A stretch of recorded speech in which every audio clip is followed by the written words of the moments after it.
I am alone in the beautiful Ubud. I've been traveling Bali alone for the last 2 weeks. And this has been such an incredible trip. I've learnt so much. So I wanted to let you all know about some life lessons that I've been learning. The biggest takeaway for me has been detachment. I came on this trip because I quit my job and I wanted to take a step away from my career because I have been going through a spiritual awakening, as you know, through some of my other videos. And I wanted to be really present to that. And I wanted to just really enjoy my existence and my aliveness and my state of being right now because it's so special at this period in my life.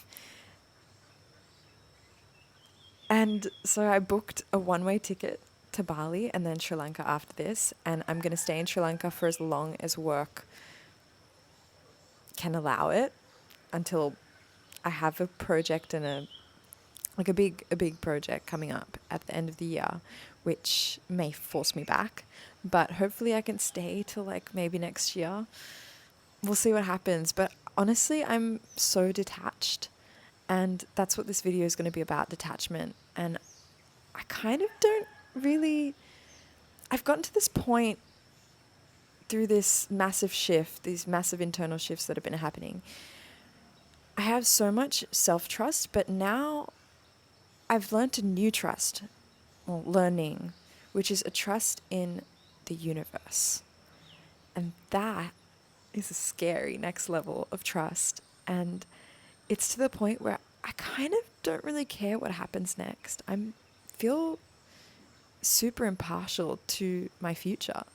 I'm willing and open and receptive to let life surprise me and see what happens. And I've trusted that I've planted all of the seeds and sharpened my intentions for all of the things that I want to the point where those seeds are planted.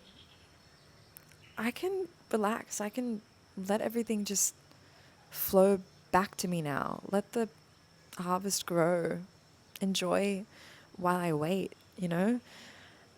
And not to be passive, but I've been so active for so long. In fact, this last year, I kicked all of my 2025 goals in the butt to the point where July, I realized that I finished all my goals plus more. I I did more than I thought I would do in the first 6 months of 2025 than I'd even set out for myself.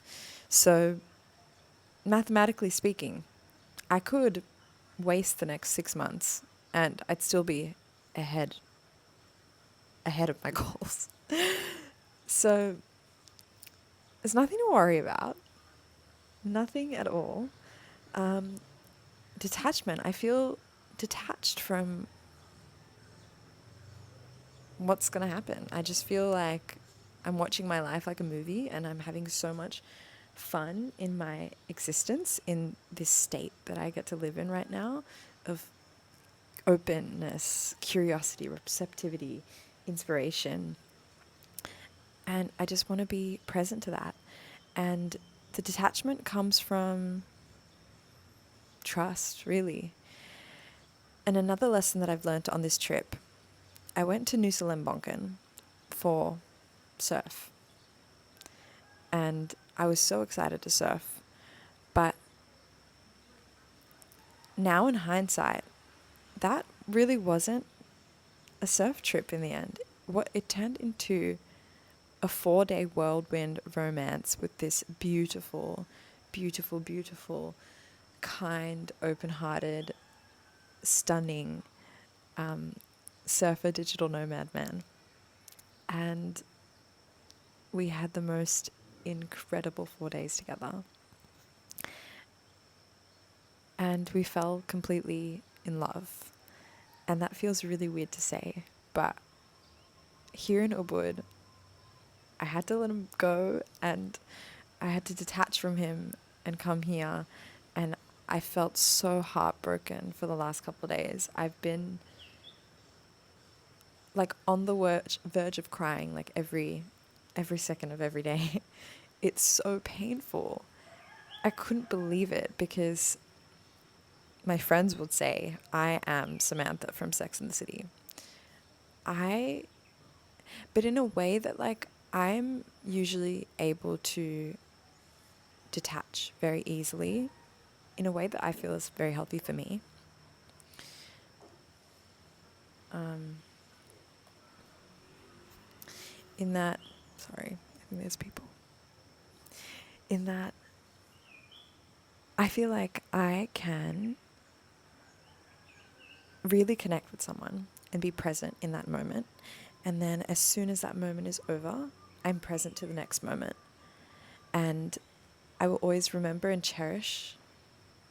But the way that I think of my life is a present moment to moment experience. And it's something that I'm actively practicing, of course. It's a muscle. I'm not any means perfect at it, but I take every moment as it comes, and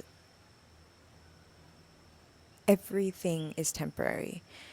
The idea of a monogamous committed relationship, that is a temporary illusion. That's not like a real thing, because any moment that person could die on you, any moment that person could cheat on you, any moment something could happen. It's not, contracts aren't real. There's nothing guaranteed in this life. And you don't own that person, but every day you choose to wake up beside them. And that's the beauty of monogamy. That's what makes the commitment so valuable and so important. And that's what makes it mean something, is that you choose every single day. It's an active choice. It's not static, it's dynamic. And so I guess that's what I'm trying to say, is that like being present is a dynamic thing, even though it's stillness, which is an interesting paradox. But I find myself just reminiscing about him and struggling to detach, but in a way that I guess that's okay. And on this trip before that happened, when I was in Canggu, someone asked me, am I proud of myself? And I realized for the first time in my life, I was replying yes. Yeah, I'm so proud of myself. I'm so happy with where I am internally for the first time in my life. And I don't really care what's happening externally anymore, because I realize that my entire experience is an internal one, and that I control my reality. And no matter what shifts and moves around me externally, I can choose. And I get to be me. I get to be me. How cool is that? I get to wake up as me. I get to hang out with me. I get to date me. I get to take myself on a holiday. I enjoy being me. And I think it comes from, self-love.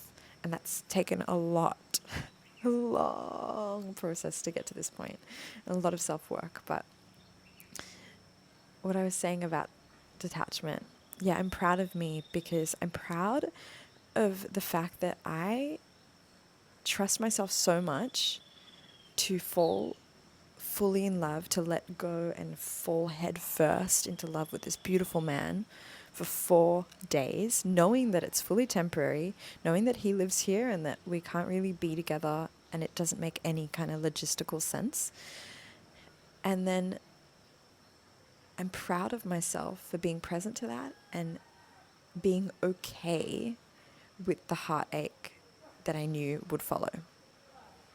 And if this is the price that I have to pay for meeting such a beautiful soul, for this fleeting, fully feeling experience, then I'll pay that price.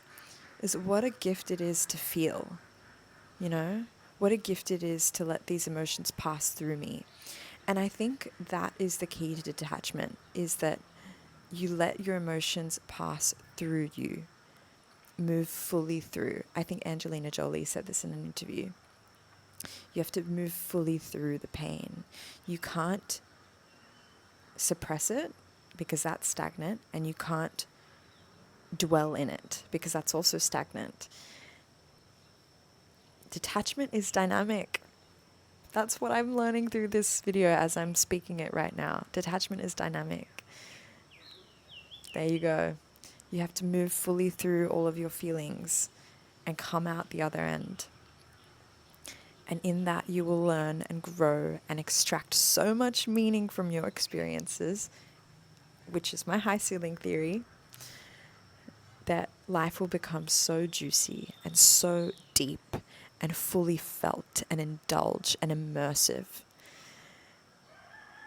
Indulge in like every microsecond of this present moment. It's so beautiful. And you get to be in love for 4 days and then you get to be heartbroken.